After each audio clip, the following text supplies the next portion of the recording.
I looked at him, and I was pretty startled because I'd worked out there several years and never seen anything like this, never heard of anything like this. And I said, "Is this a UFO?" And he's smiling at me, and he says, "I can't tell you that. I can't tell you that." What I knew he meant was it was, but he couldn't tell me. So I said, "What are you going to do with this information?" And he said, "Well, we always have to airbrush them out before we sell them to the public." I was asked to go over to this facility on Langley Air Force Base where the NSA was bringing in the information from the lunar orbiter. And so I packed up some tools. I went over. I went into the facility. A couple of officers took me into this hangar. It was a very large hangar. So they took me into this laboratory. I took a look at the equipment. There was an airman second class in there. I was an airman second class as well. At the time, I didn't know what the real purpose of this darkroom and this operation in this facility was.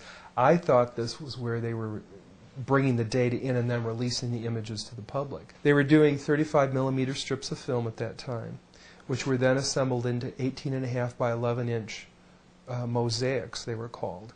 There was a digital signature and a grayscale on every 35 millimeter strip. And those strips were from successive passes around the moon.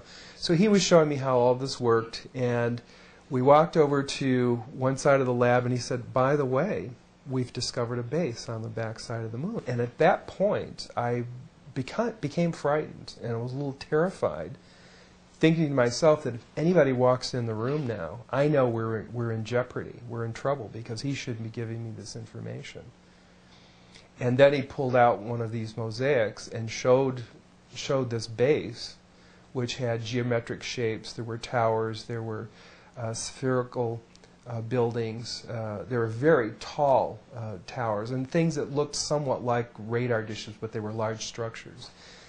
If I compare it to what I'm seeing now, because I do have photographs that have artifacts in them that are similar to what I saw, they're massive. Some of the structures are, half a mile in size.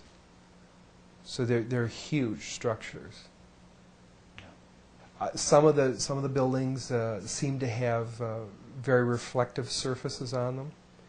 A couple of structures that I saw reminded me of cooling towers at power generating plants. They had that sort of a shape. Some of them were just very, very straight and tall with a flat top.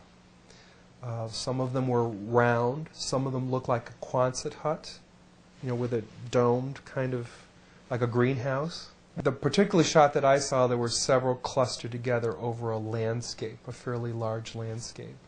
I didn't want to look at it any longer than that because I felt that my life was in jeopardy.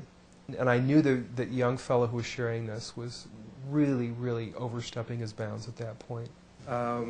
I worked there for 3 more days, and I remember going home and naively thinking, I can't wait to hear about this on the evening news.